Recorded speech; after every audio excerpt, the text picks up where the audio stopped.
Assalamualaikum warahmatullahi wabarakatuh. Selamat pagi ya saudara-saudara sekalian. Kita lanjutkan pembelajarannya bab ke-9.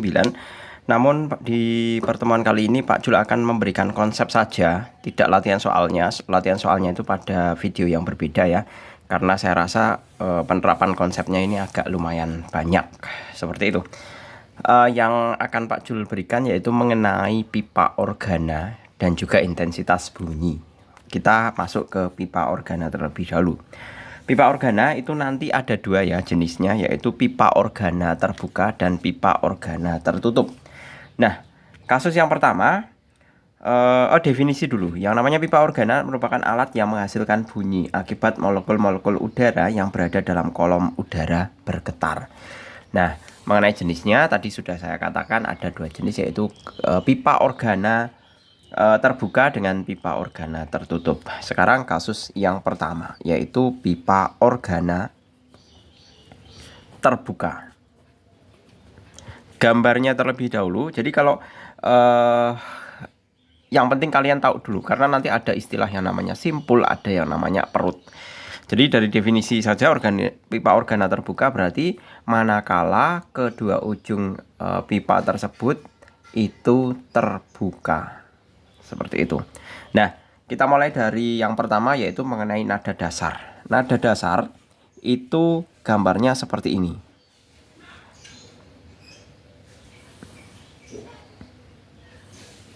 Nah, sebenarnya lurus ya. Nah, sebenarnya lurus ini. Nah, ini merupakan nada dasar. Pak Jul tulis di sini ya, nada dasar. Nah, ini kan terbuka, ini juga terbuka, maka dia dikatakan sebagai pipa organa terbuka. Dari sini kita bisa menuliskan bahwa panjang dari pipa organa tersebut adalah L itu sama dengan setengah lambda. Seperti itu. Maka kita juga bisa menulis bahwa lambda itu sama dengan 2L. Ini untuk nada dasar. Kenapa setengah lambda? Coba kita ingat yang namanya teori gelombang ya. Kalau yang namanya teori gelombang itu kan seperti ini. Ada perut, ada lembah, ada lembah, ada gunung. Atau satu puncak, satu lembah. Ini satu gelombang penuh. Nah, sama dengan yang ini mestinya adalah manakala ini kan cuman ada setengah perut, ini juga setengah perut. Ini sebenarnya panjang ke sini ya. Jadi, nah, seperti ini.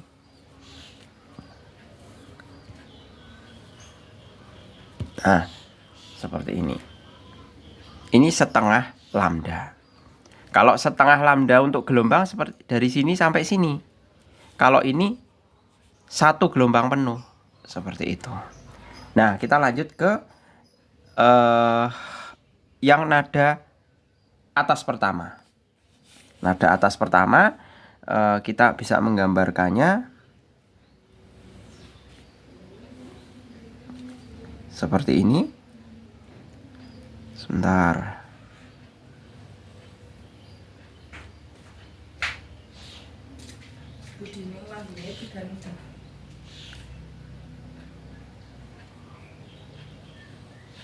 Nah, seperti ini. Ini namanya satu perut ya. Ini satu perut, ini simpul, ini perut lagi, ini perut lagi. Nah, berarti tinggal menambahkan satu perut saja ini di tengah-tengah. Berarti kalau kita lihat dari definisi gelombang ini tadi, ini berarti berapa? Ada berapa panjangnya, ada berapa lambda? Kita tinggal hitung. Ini ada satu, ini ada satu. Maksudnya satu perut, satu simpul. Ini bukan satu perut, satu simpul. Ini berarti kan ada dua perut. Kalau ini digabung atas tadi, ini namanya ada satu perut. Kalau satu perut itu setengah lambda. Kalau dua perut berarti satu lambda. Jadi kita bisa tulis lambdanya sama dengan setengah lambda. Sama dengan lambda. Maka kita bisa menuliskan lambda sama dengan L. Seperti itu. Ini nada atas pertama. Kemudian kalau nada atas kedua itu juga sama. Turunkan dari sini. Kita tinggal menambah satu perut. Berarti seperti ini.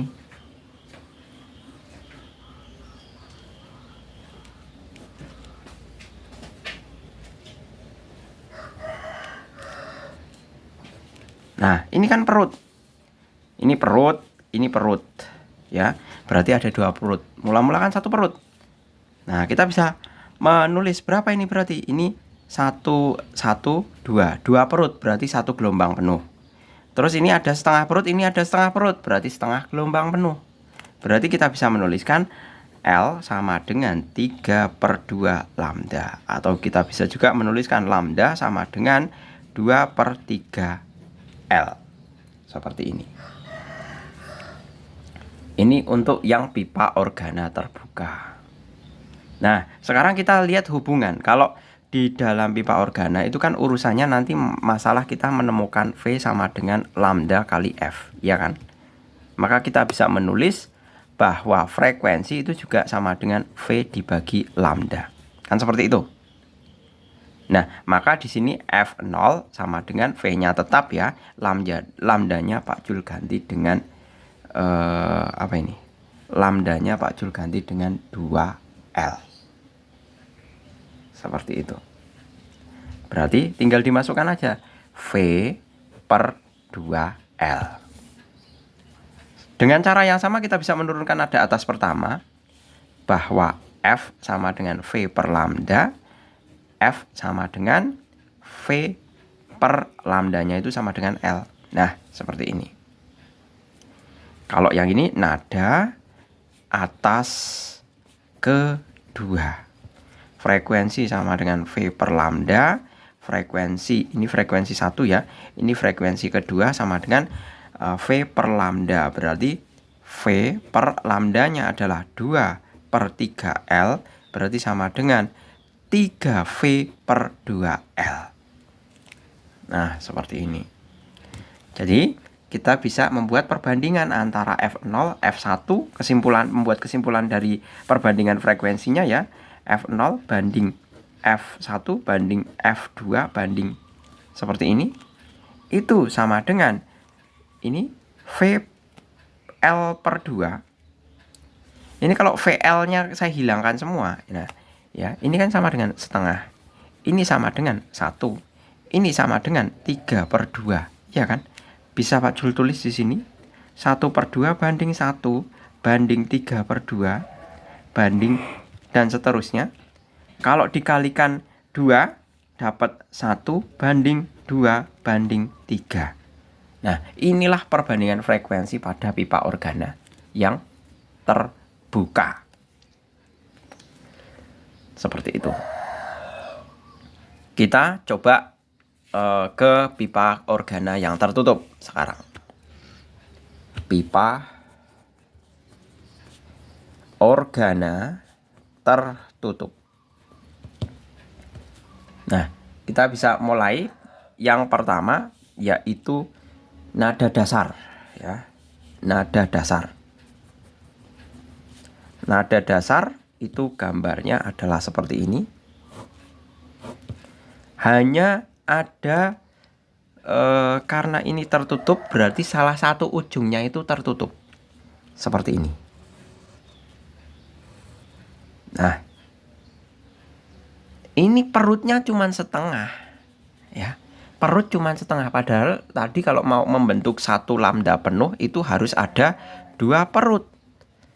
Ini perutnya cuma ada setengah. Berarti berapa L-nya? Berarti kita bisa menuliskan untuk L pada nada dasar yaitu L sama dengan 1/4 lambda. Seperti ini. Berarti lambda, ini mestinya lambda 0 ya. Lambda 0 sama dengan 4L. Seperti itu. Lanjut ke nada atas pertama. Nada atas pertama. Dengan cara yang sama seperti halnya tadi ya, kita tinggal menambahkan satu perut. Saya tambahkan satu perut ya.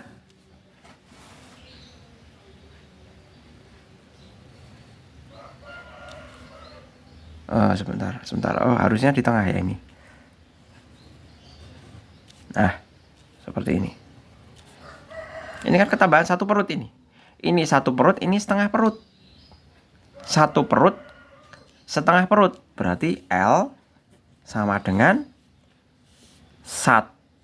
ini sama saja 3/4 kan?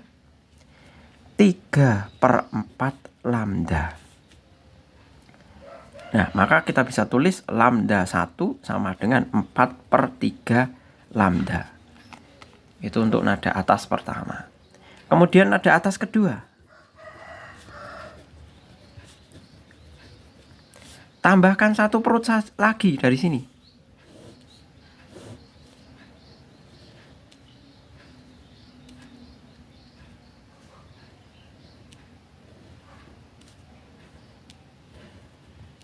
Nah,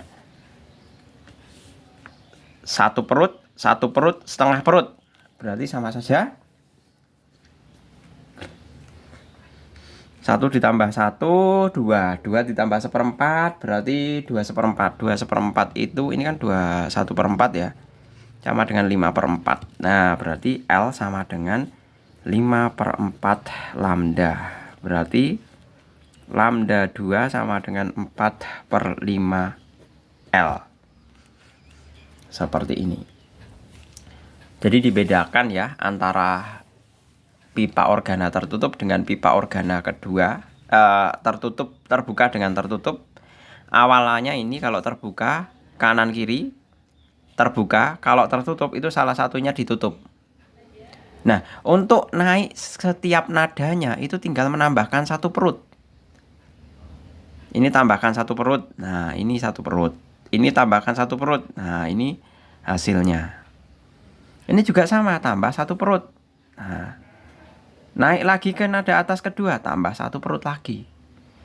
Yang mana satu perut itu sama dengan setengah lambda. Ya, diingat. Satu perut kalau satu lambda itu sama dengan 2 perut ya. Kalau setengah lambda itu sama dengan satu perut. Seperti itu. Oke, clear ya. Ini berarti kita tinggal menghitung. Oh, ini tadi juga bisa menghitung ya untuk masing-masing ini tadi. Berarti ini sama dengan lambda 0. Ini lambda 1. Ini berarti lambda 2. Seperti itu. Jadi dengan cara yang sama kita bisa menghitung nilai frekuensinya. Kita gunakan V sama dengan lambda F. Maka F sama dengan V per lambda. V 0-nya berarti V-nya tetap, lambdanya 4L. Seperti ini. Ini juga sama, frekuensi sama dengan V per lambda.